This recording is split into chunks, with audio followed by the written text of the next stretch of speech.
Hi, this is Vicky Zhuang Yi Yin, director, writer, and producer for Hijr, or Separation in English. I'm from Lahore, Pakistan, and I've been invited by Gandhara Independent Film Festival to be a part of the Inspiring Stories of Empowered Women to celebrate the International Women's Day. I will be talking about my journey in film. So, my journey into film began when I was in my last year of university in 2011, and I joined my dear friend Hashim Ali's theater version of The Corpse Bride.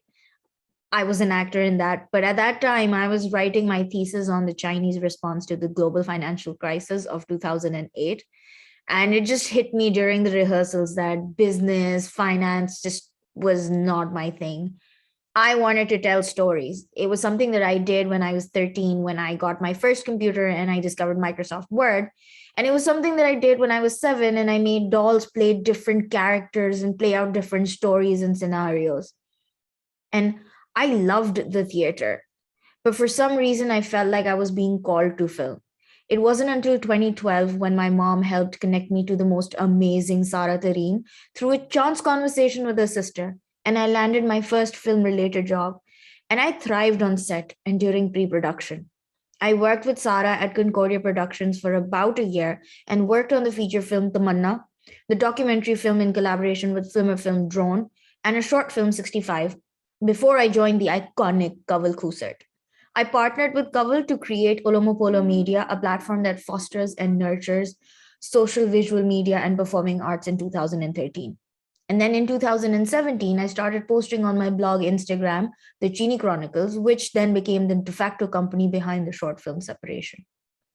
Now, it's not that easy, first of all, to make a switch or a jump into film from business school.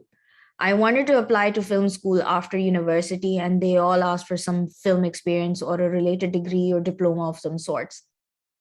That kind of always felt very exclusionary, as if it were like, no, you can't join since you don't, seem artsy or you don't have any experience. And so for the next 10 years, that's literally what I did. I tried to make whatever experience that I could find, even if it was not film related. I've taken on so many different hats in theater. I've written songs and I've even written poems. I've done adaptations and I've written scripts as well for theater. So I come from an okay to do family, but that means that, as soon as I got out of college, I needed to pay bills. So I had very limited time to work on films. And because I knew very little about the language of film or how to write a script or what are the camera angles and stuff like that at that time, I had to do everything on my own and from scratch. I would spend a lot of time self-learning. You could find me, going on YouTube, taking workshops wherever possible, and even subscribing to Skillshare. I landed my first international fellowship called Beyond Borders in 2017. And in the 3 weeks of the film workshop, I was able to pitch my project, Hello, Hello, and was able to direct, write, narrate, edit, shoot, and go the whole 9 yards to make it happen. Between 2017 and 2020, filmmaking remained a dormant activity for me. I was just too scared to put out my ideas. I had to juggle work, and Olomopolo Media was in the middle of doing some amazing work. And then the question of funds. Making a film is expensive, and it's not like I had extra money lying around easily. So at the end of 2019, Olomopolo Media had announced a filmmaking fellowship come festival called Char Chauke Bees, which literally means 4 times 4 is equal to 20. The math, I know, sounds weird, but it basically meant that there were 4 mentors or 4 veteran filmmakers who would take on, each of them would take on 4 young filmmakers. And so that made 20 people who made films. Everyone made a film each. And I was paired with Mehreen Jabbar, who mentored me through the process of filmmaking. And I also got a chunk of money, which then went into producing the film Separation. And it has won several awards now, and I'm really grateful for that experience. I spoke to Nimra Buttra at that time that I wanted her to be the mother in my film, and I sent her the script immediately. Like as soon as I finished it, as soon as I saved it as a PDF, I sent it to her.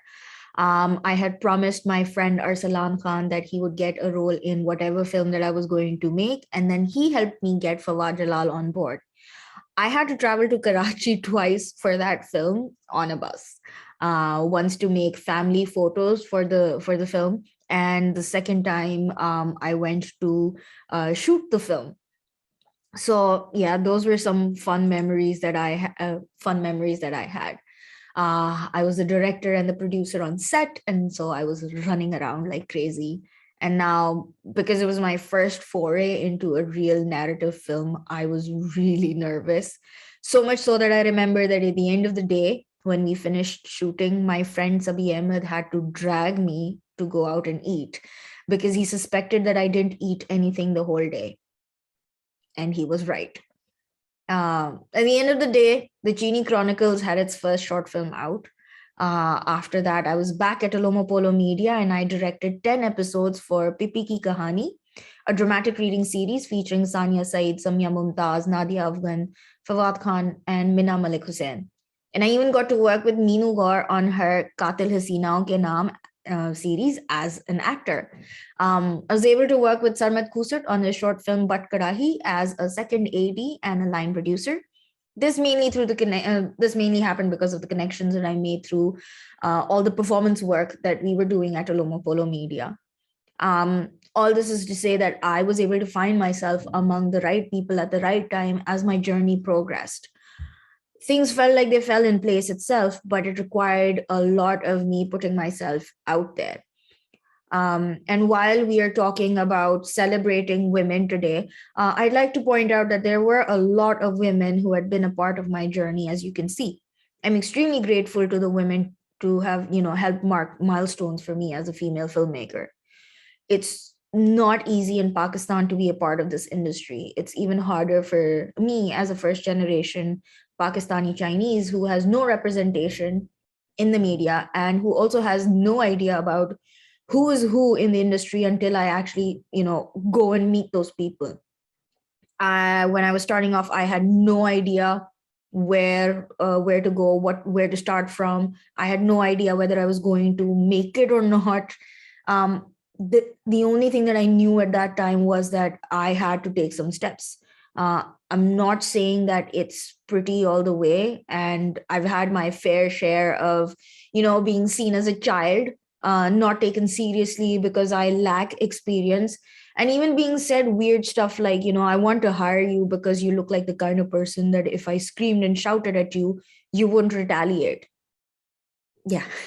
Well, I had amazing women and men help me take my steps forward. I was lucky enough to also have been taught to trust my gut in a lot of places. I've learned to say no to a lot of opportunities, thankfully, much lesser than the number of times I had to say yes. But I only feel that my journey has just started, and I'm really honored that Gandhara International Film Festival considered me for this. While a degree in filmmaking is still elusive to me right now, I'm hoping that it is something that I will get to do soon. I still feel like while I have made some progress in my real world experience in film, I think that it'll be nice for a change to go back into a classroom and do something that I truly wanted to do. In the meanwhile, I will continue to brainstorm and dream up my next film, whether it is a feature or a short. Fingers crossed, all will go well. Thank you.